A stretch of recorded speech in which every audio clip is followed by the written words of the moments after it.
My career in production started at a young age in Bonifay, Florida, at all places at my local church, Carmel Assembly.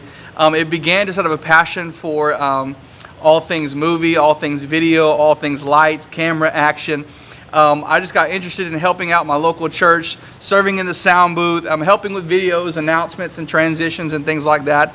It really began to pique my interest and really I feel like ignited my passion into the AVL world. Before you came on the staff? Tech at Evangel Church was progressive. They had great equipment, but I feel like they weren't maximizing their equipment to the greatest use that it could be used for. So Tech at Evangel was progressive. It was available. It was accessible, but I feel like it was limited in its usability. Number 3, how did you start your time here at Evangel? My time here at Evangel started really basically out of a conversation with one of my really good friends. We were just talking about transition in our life, something that us as Christians use as a time for a season change in our life. So I felt like a transitioning was happening from leaving home and pursuing other things that I really felt like God was kind of burdening my heart to do.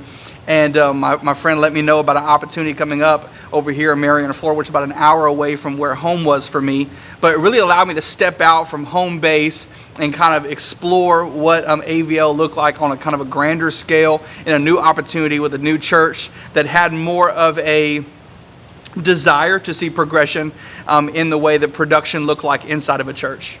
That first week of COVID looked like here at Evangel?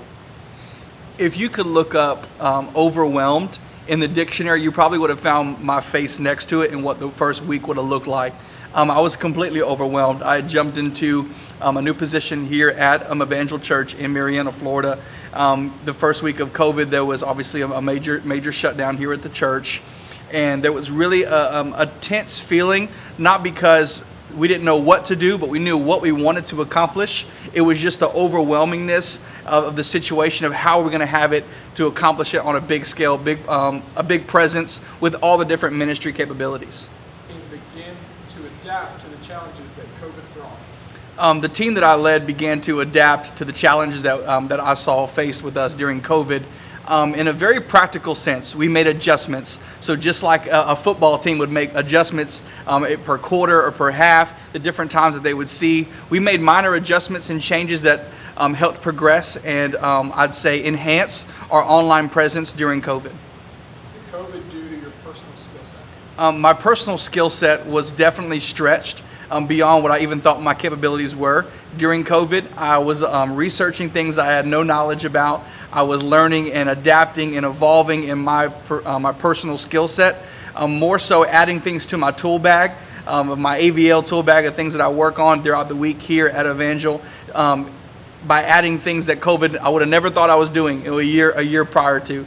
But COVID really allowed that, kind of forced that into me, stretching and adapting and evolving in areas that at first I might not have had a lot of knowledge with. How did you learn to navigate being a leader during the pandemic? Navigating as a leader during the pandemic was and still is a challenge because things change so much. Just like we were talking previously about adaptability and being flexible, those things still have to happen. We need to give grace to each other. People give grace to me as a leader as we continue to make changes and navigate through literally an unprecedented time for us experiencing this. But I think it really pushed me to challenge myself as a leader to help set an example, to encourage, to uplift, to inspire people through change and show them that, hey, our job is important. What we do is important because it literally takes a message that would have been confined to the four walls of this church and takes it to a global platform so all people can hear it. Have you seen a benefit? Have you seen a significant increase in online engagement since COVID? I think there's definitely been a significant increase in the benefit of online presence. It's allowed people to connect to our church in a much larger platform. So even though they might not be near us geographically, they can be with us via an online presence because of what we're able to do. Because of the production that we have, the live stream capabilities, the restream capabilities that we have, we're able to engage people that we would have never thought or had the opportunity to do unless we had an online presence. How are you continuing to grow yourself and your team through the continued struggle of a pandemic?